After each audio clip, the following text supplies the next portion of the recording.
Güzel günlerdi onlar, her birinde bir eşya vardı, her birinde bir cüz gitar.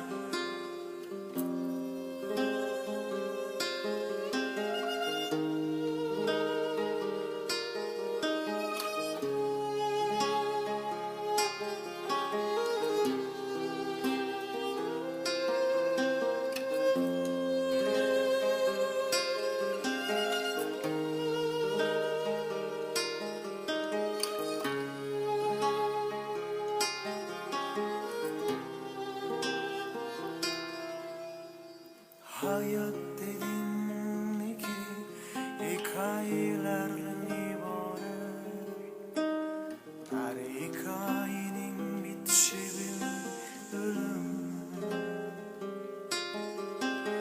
Geliversen, gidiversen kopmaz ya kıyamet.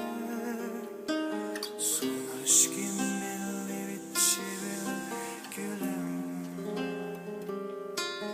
Ne aşklar yaşadım oysa, güzel günlerdi onlar.